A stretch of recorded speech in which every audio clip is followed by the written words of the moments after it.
Hello, good morning, all. Again, welcome to all of you in forensics and law. So, as like always, our mode of learning will be discursive and language will be bilingual. Okay, I will speak in English or Hindi only. Okay, no any third language. So, let's start with as, as I told you that our topics will be oriented around only law and forensics. So today we are going to learn somewhere a part of digital forensics. So here it is AI in cyber security. So for this cyber security, you should be aware with what is exact cyber security. See student, whenever we are having our data in phone, on cloud, in PC, wherever on online platform you can say, their threat is there for that data कि जो भी हमारा data है उसको कोई भी चुरा सकता है, उसको सिक्योर करना ज़रूरी है। अब उस सिक्योरिटी, जब हम अपने फ़ोन की सिक्योरिटी करते हैं देन हम उसको साइबर सिक्योरिटी बोलते हैं। फॉर एग्ज़ाम्पल, हमारे पास फ़ोन है, लैपटॉप है, हर किसी के ऊपर हम लोगों ने लॉक लगाया है। If someone is trying to open your laptop then there must be some password. अब वो जो पासवर्ड है वो साइबर सिक्योरिटी है एक तरीके से। इट्स एन ओनली एग्जाम्पल, ठीक है। सिर्फ सिंपली वैसे बताने का ट्राई कर रही हूँ कि सिंपल से सिंपल वे में आप लोगों को समझ आ जाए, वही बस। फ़ोन में हमारे पासवर्ड है, बायोमेट्रिक है, ये सब एक तरीके से साइबर सिक्योरिटी है कि हम लोग अपना डेटा सिक्योर कर रहे हैं। बट जब इसी चीज़ को हम लोग बड़े लेवल पर करते हैं, बड़े लेवल पर इन द सेंस कि जो डेटा हमारा क्लाउड पर प्रेजेंट है, क्लाउड में है, okay, it's an online storage.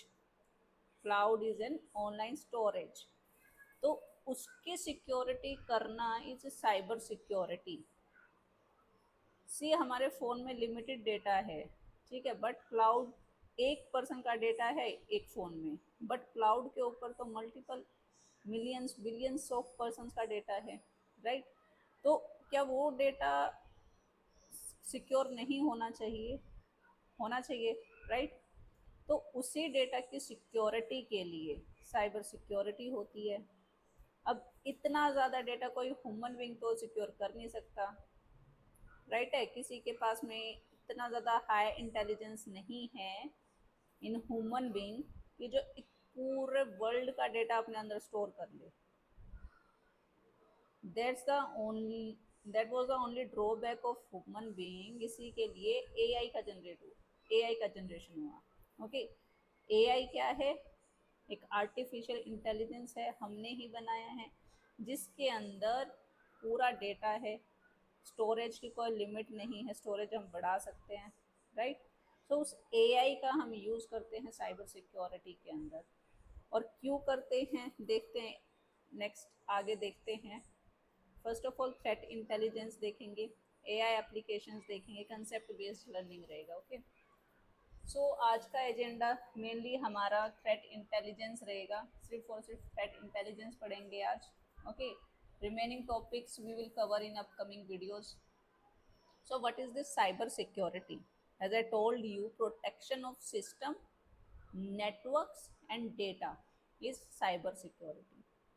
Another way you can say prevention of digital attacks, कि digitally जितना अटैक होता है उसका प्रिवेंशन, उसको हम प्रोटेक्ट कर पाएँ, उसके लिए हमें साइबर सिक्योरिटी की ज़रूरत होती है। And you can say to ensure the confidentiality, integrity, and the availability. Now, what is this threat? Any potential danger to information system is a threat. It can be internal and external. It may cause financial and reputational damage.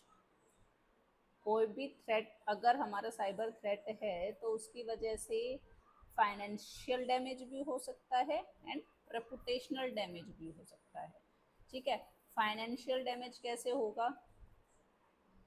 Just think about. Financial damage ऐसे होगा कि आपका important data है और कोई hacker आपका data hack कर लेता है, ओके, और फिर वो उस डेटा के बदले, जो इम्पोर्टेंट डेटा है उसके बदले आपसे पैसा मांगता है, ठीक है, तो वो हमारा फाइनेंशियल डैमेज है, राइट। रेपुटेशनल डैमेज, कि कुछ डेटा ऐसा है फ़ोन में या फिर डिवाइस में कि जो लीक नहीं होना चाहिए, ठीक है, अगर वो लीक हो जाता है तो आपकी रेपुटेशन के ऊपर फर्क पड़ता है, okay, that is reputational damage. Define threat intelligence. What is this threat intelligence? Evidence based knowledge about the cyber threats. It help organizations anticipate attacks and it support proactive defense. Okay, this is threat intelligence. अब type of threat intelligence क्या क्या है? It can be strategic, which is on business level, tactical, which is on technical pattern, operational, operate कर रहा है, attack campaign, attack कैसे करना है वो हमारा ऑपरेशनल थ्रेट इंटेलिजेंस रहेगा, ओके। अभी थ्रेट इंटेलिजेंस का लाइफ साइकिल कैसे रहता है? सबसे पहले you have to collect the data, that's why data collection is there. Once you have collected the data then processing of that data will be there, processing के बाद में analysis will be there, then dissemination and the feedback, that's the only process. In simple way if I will say कि जितना भी अभी data है हमारे पास, किसी का फ़ोन है, सो हम उस फ़ोन का पहले तो पूरा डेटा कलेक्ट करेंगे अपने पास, राइट है, फिर उसकी प्रोसेसिंग करेंगे कि जो जो नेसेसरी डेटा है उसको कलेक्ट करेंगे, दैट इज़ प्रोसेसिंग, ओके, कि कुछ डिलीटेड हो गया है तो उसको हम फिर से रिकवर करेंगे, दैट इज़ प्रोसेसिंग, ओके। जब हमारा सब डिलीटेड डेटा भी रिकवर हो गया है और प्रेजेंट डेटा भी है, तो दोनों डेटा को फिर हम एनालाइज करेंगे, दैट इज एनालिसिस। अभी एनालिसिस होने के बाद में जो प्रॉपर रिजल्ट होना चाहिए वो आएगा डिसेमिनेशन, एंड अभी जो रिजल्ट आ गया उसका आउटपुट क्या है मेन, राइट, वो हमारा फीडबैक आएगा। So there's a complete life cycle of threat intelligence. First, data collection and processing, then analysis, dissemination, and the feedback. That's all about the threat intelligence. Okay, data sources for threat intelligence कि हमारा data कहाँ कहाँ से मिल सकता है इस threat intelligence से। तो सबसे पहले लॉग्स एंड नेटवर्क ट्रैफिक, की नेटवर्क से हमें बहुत सारा डेटा मिल सकता है, जितने भी डिफरेंट आईपी सिस्टम्स होते हैं सभी में network traffic, open source intelligence से, डार्क वेब मॉनिटरिंग से और इंडस्ट्री रिपोर्ट से, यहाँ इन सब सोर्सेज से हमें डेटा मिल सकता है, ठीक है। तो ये सब हमारा थ्रेट इंटेलिजेंस के बारे में इट इज़, या आई एग्री कि ये हमारा बेसिक्स है, एडवांस नहीं पढ़ाया है मैंने, जस्ट बेसिक बताया है। जो टॉपिक मुझे एडवांस में कराना रहेगा वो मैं एडवांस में भी कराऊंगी, नो वरी अबाउट। उसके लिए आपके भी एफर्ट्स चाहिए और मेरे भी एफर्ट्स चाहिए। If you want videos more informative, कि आपको ज़्यादा से ज़्यादा इन्फॉर्मेशन चाहिए, देन कमेंट करें, लाइक करें, शेयर करें, सब्सक्राइब करें, ओके। मेरी तरफ से एफर्ट तभी होंगे, नहीं तो मैं, हम बेसिक से एडवांस करेंगे, not advance to basic, simple रहेगा, पहले बेसिक देन एडवांस, ओके। जो भी आपको रिलेवेंट इन्फॉर्मेशन चाहिए उसके लिए आप कमेंट करें कि मैम हमें ये टॉपिक पढ़ना है, so I will make the PPT on that and will deliver the lecture, okay. अगर आपको ये वीडियो अच्छे लग रहे हैं, इंफॉर्मेटिव लग रहे हैं, then please subscribe the channel, like the video and comment wherever you are having issue. If you want to know something more about some topic, then comment on the video so that I can make another video on that, okay, ताकि आपका भी problem solve हो। और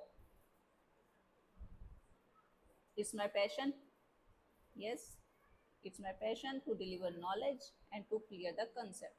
तो मुझे भी अच्छा लगेगा और मेरा भी सेटिस्फेक्शन होगा और आप लोगों का भी सेटिस्फेक्शन होगा, it will be mutual, yes. So आज के लिए इतना ही, रिमेनिंग टॉपिक एआई के रिगार्डिंग हम लोग कल पढ़ेंगे। Okay, yes. और कैसे हम इसको बाद में फोरेंसिक्स से रिलेट करते हैं, कैसे लीगल फर्म से रिलेट करते हैं, ये सब डिस्कशन होगा।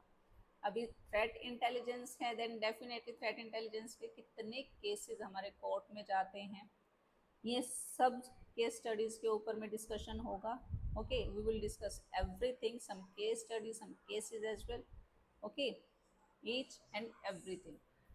सो आज के लिए इतना ही, तब तक के लिए बाय बाय, गुड नाइट।